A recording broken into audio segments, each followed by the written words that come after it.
Hey y'all, it's Sarah here, bringing you a whole new paint color palette today. Um, we're going to be going for the salvage wood look. This is kind of that ripped down barn, um, refurbished palette kind of look. So I did a tutorial already on making these, and I ran through it quickly, but I wanted to give you some variety on the shades that you can get out of this same technique. And I love these. I love these, love these. You can see all of that.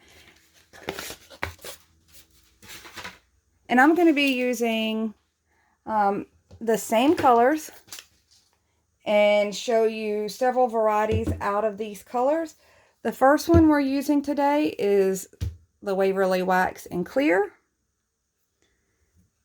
We are using the Waverly Wax in Antique. And we are using Waverly Chalk Paint in Ink. Now these two are important because you need the mediums in them to get this technique to float across the foam core. The ink, which is Waverly's name for black, it doesn't necessarily have to be Waverly, and it doesn't necessarily have to be chalk paint. You could use your acrylic paint if you'd like. I have tried other wax products, and I have about 5 or 6 sitting on my shelf right now. The results are just not going to be the same. So just be aware of that. I know I've been asked several times, can I try a different product? You can, but I can't promise that you're going to get the same results as this, because I went through multiple products before I ever got these kind of results. So I've got my foam core sheets out just to show you the colors. Just for anybody that's asking, these are 3 by 30.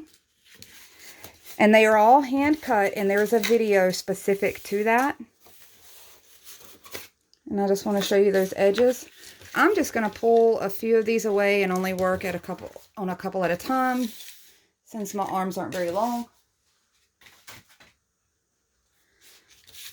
I'm going to pull my paints a little closer. Okay, so my first thing is abusing this. So I'm going to take one of my little stabby tools. I'm going to stab a few holes in there. I'm going to take this little wider one, stab a few of those in there.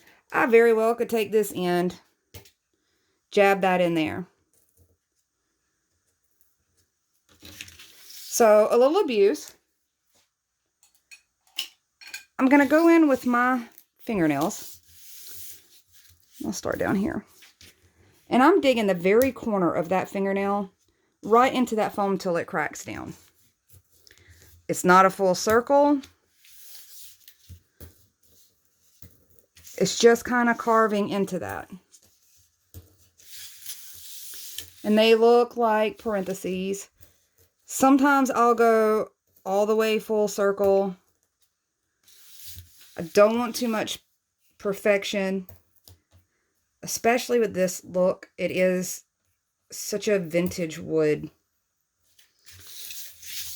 So I've got that part done. Now, if you've watched any of the other ones, you know I usually try to go for the edges next. But we're not going to do that on this one, and you'll see why when we layer these colors. So I'm going to take my sponge. Now, I have 2 sponges, and I want to explain this.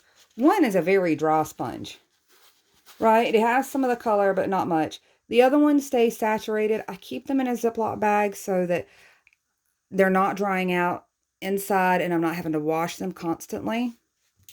So it'll keep pigment in it the entire time. I do that with both of them. This helps remove paint and it helps with the streaking and the graining. And then the other one helps apply it. So I'm going to put the black out of the way for the time being. And we're going to go in to the Waverly Antique Wax.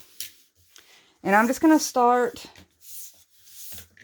applying this on here. I'm not using quite the same detailed method as I do if I'm going for the brown woods.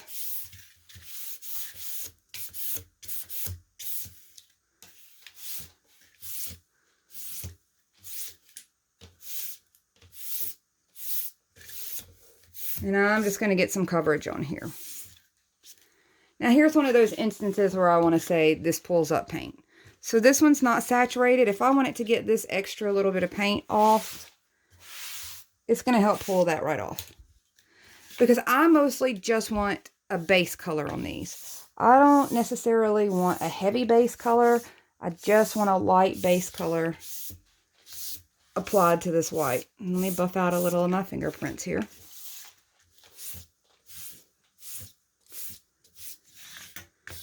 Okay, here's where we stand. I didn't even go full coverage. I pretty much did this to look like we were starting with plywood. Because if you think about the process, it still is very much like dealing with wood. The steps are still going to be the same, other than this started off white and wood actually starts off wood. So we have to turn this into wood to turn it into a different wood. So I'm going to slide that out of the way. And I've got several of these made up. So I'm going to put these to the side and let them dry a little bit. And I'm going to move on to a couple of my dry ones. And I did, now to get the look that I wanted for the letter E's, or the EAT, I went with a very, very light undercoat. I'm going to show you some of these slightly darker ones too. But I just want to, without complicating it too much, I want to start with just your basic light coated ones. These have had a little bit of time to dry, not a long time, maybe 15-20 minutes. So I'm going to come in here with my black. This is my more saturated sponge. It already has a little pigment on it, if you see. Not much, but a little. I could go in right now and rub some of that pigment off. But I'm going to go ahead and make my mix. So I've got some of the black ink here. And this is the Waverly Wax Clear. And I've saturated that pretty good. I'm only going to take in a little of this black pigment. And I'm going to blend it in. So we're almost at not quite gray. So I'm going to take this mix and I'm going to start running over these brown boards. Now this is where I'm going to go ahead and fill these in, my knot holes and things like that. Normally you see me do that first when I'm just doing brown undertones. However, it was unnecessary because I knew when I went back in with this black that it was going to give me that. So I'm holding this sponge straight flat across. And it's just dragging such a beautiful color in there.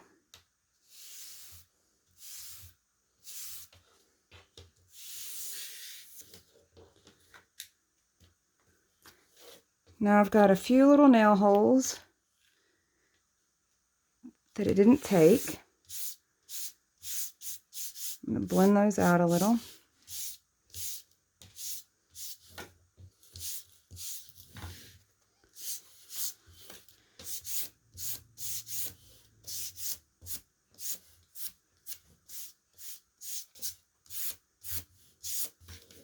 And there we go. There's one vintage barnwood. I think we're going to go with like pecan tones on the label for this. So I'm sponging up my sponge again.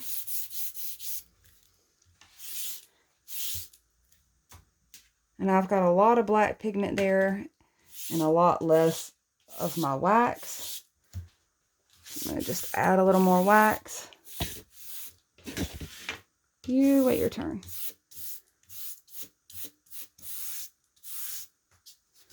I'm going to get down in these little spots.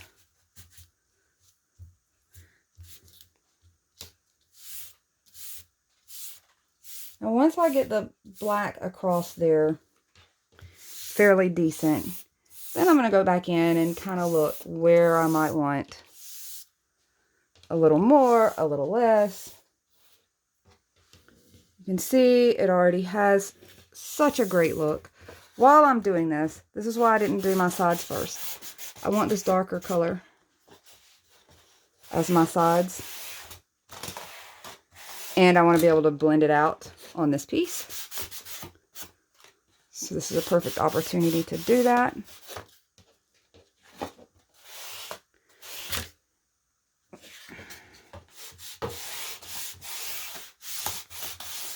Okay, that's going to give it a much cleaner look.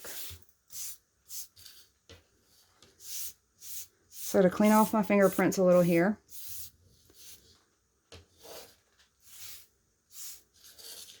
and I want you to compare the slightly grainier version to this version.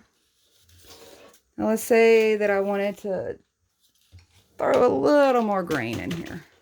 So let's just do that.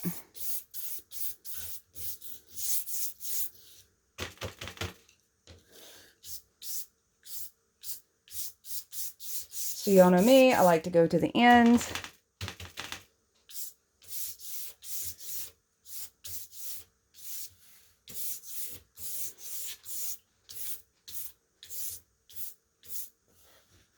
So you can see how that pulls that grain through. You get a little of the brown undertones, a little gray, a little black, and a whole lot of depth in this wood.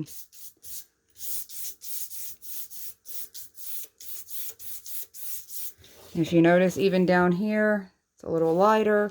It didn't get as much coverage with the black. I'm going to leave it.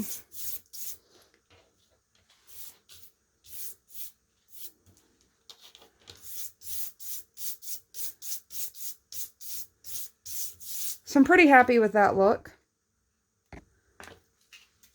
The only thing that I want to add to it is I'm going to take a little piece of makeup sponge. I'm going to dip it in the black mix. And for the most part, I do not want much paint on that.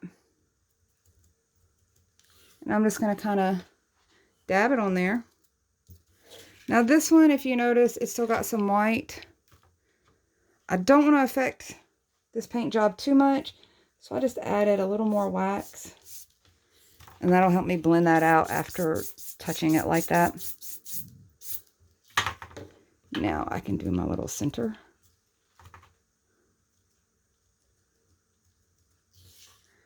If you feel like you've gotten it a little too dark, remember your less saturated sponge helps you pull off paint in a way that it's going to blend. Now, none of these steps are necessary. Waverly works really well on its own. If you've never played with it, you could just rub it on one of these boards and you can get a pretty decent wood look. This is all about just kicking it up a step, going just a little further with it. And my brain seems to be able to figure out the color combinations. So I thought I would share a lot of those. And I'm going to pull in, these others are pretty dry. And I need a little more of the wax. This is why my paint bottles look like they do, because I'll stop right in the middle. I can't commit a crime at all because I'm going to leave painty fingerprints everywhere anymore.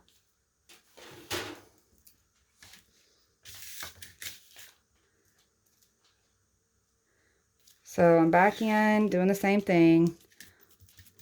Wax, ink. I've gotten a little heavy on the pigment there. I can always blend that out. I'm going to try to do all of these at the same time when I've got that much material there.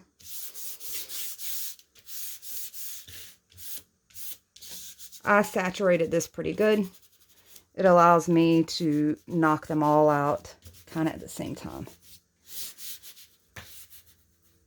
Still struggling to see my little indentions. All right, let me line these ends up. If you're going to do a lot of these, which I have done a lot of, I would definitely recommend put some contact paper down. Don't fight with sticking a newspaper or something under you. Just spend the money if you can, if you're capable. Because I know a lot of people are doing walls. If you're going to paint that many, save yourself some headache. This has been really so much easier putting the contact paper down on my surface and just painting several at once. So I'm going to move that over. And I wanted to show a few swoops, I guess. I don't know what you'd call them. I'm going to swoop in, make some interesting lines if I can. This is a really busy wood anyway, because it's got so many tones in it, and it makes it look like it has so much texture. So I don't know that I'm going to add too much to it.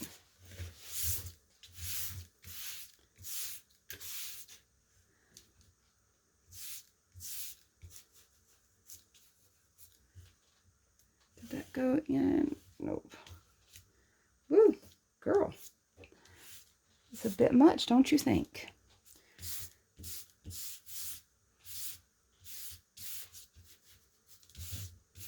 So this one's definitely going to be darker. I put a lot of pigment on there, but that's fine. I did want to show the darker variations anyway. I just got one step ahead of myself.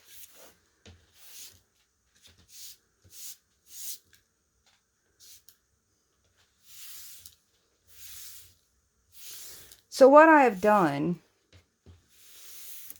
is that there is more black pigment than wax this time.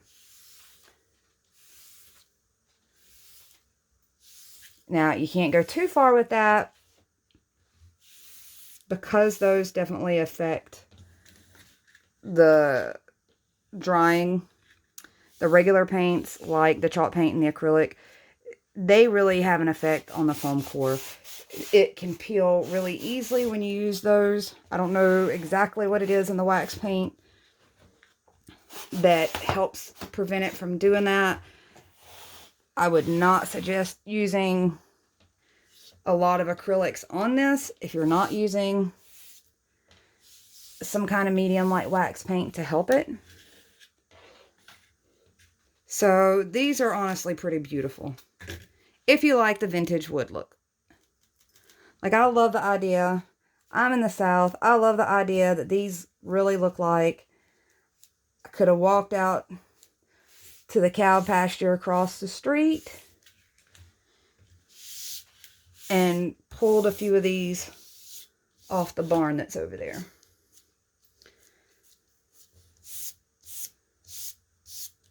And don't worry, I'll definitely be showing some more formal woods also, I guess, the less grainy, aged.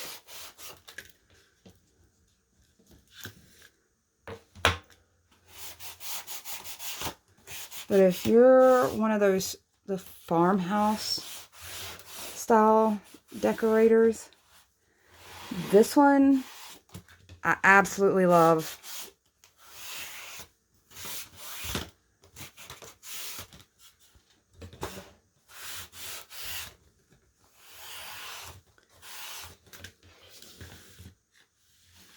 So now those are drying slightly. I'm going to show, same thing, slightly darker. And I don't know if you can tell that that one's darker than the ones we started off with, but it's just slightly darker. So move those aside. Let them be happy and dry. Wait a minute.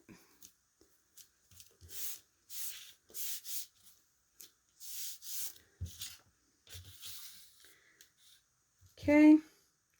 So same process, a little mix of this, a little mix of that, and you'll get a little more used to mixing those consistency. There's no measurement I can give you other than start off light.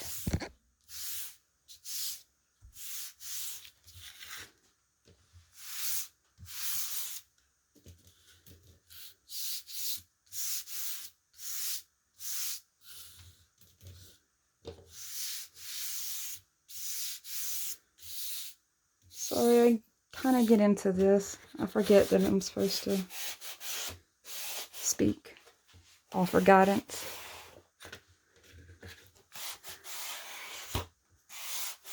I absolutely love this process, and I evaluated myself and realized it's because I started off as a scrapbooker. And it may sound like that those are entirely different things, but when I got into scrapbooking, I got into paper piecing. And for those of you that don't know what that is, that's where you take little individual pieces of paper and make them look like a scene, but you use inks and stuff to shade them. I realized that no wonder I fell in love with this. It's just giant versions of paper piecing. And this is not even really a thing, foam core, wood art. I don't think it's a thing. But it has become such a big creative thing for me. And I hope it does for some of you guys. I hope it becomes something that really gives you a creative outlet like this has for me. So there's a little richer tones.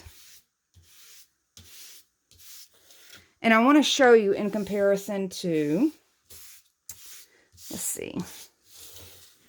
So this had a darker base to it, right? It had the darker brown as opposed to the lighter brown. And then it was fairly heavy on adding black to it or the ink color to it simply for the fact that it had a darker base. Now, this one had heavy black added to it. However, it had the much lighter base. And I'm not sure if you can see those slight tonal differences. So one starts to lean a little more to the gray barnwood. One leans a little more to the more brown shades. And then here's a mix of our lighter ones. And I'm going to go in, being the extra that I have turned out to be with this particular craft.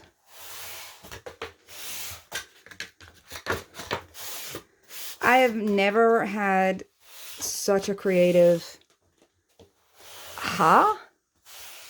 I mean, I love crafting, don't get me wrong, but I've never had such a creative boost from discovering something as I have from this, because there's so many different crafts that I can do. I can make signs, I can make wall art, I could make cute boxes. I absolutely plan on probably using this exact color tone to do one of the wood frames for around the base of my Christmas tree this year. Like, this just opens up all the things that I was always too afraid to do with real wood. So here's some of the variances. I'm just going to go in, be a little extra, do my knot holes, do a little more shading. So I'm just dipping my black in again. And I'm just going to hit these knot holes. Hit those. Let's go with this piece right here. I'm just going to go around this edge.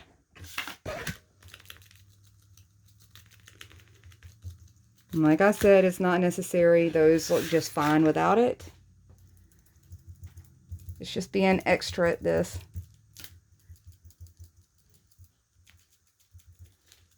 And you can see what that does.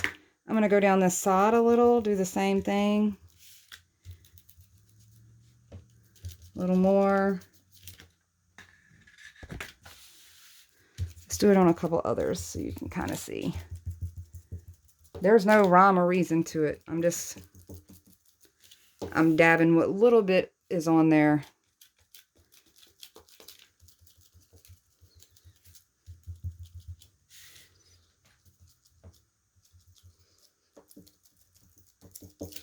So I want to pull these close together so that you can see, just adding that little extra shadow there, what that does as far as the dimensional look. There was something else that I wanted to point out to you guys. If you really wanted a thicker looking board, on my big palette wall, so that I could have some boards that came higher and some lower. You can absolutely stack these, glue these together, and just paint the top one. And then you have one that's almost the size of a real board. And you can see that little touch that little bit of dabbing there on the side does on this style. I love these pieces. Love them, love them.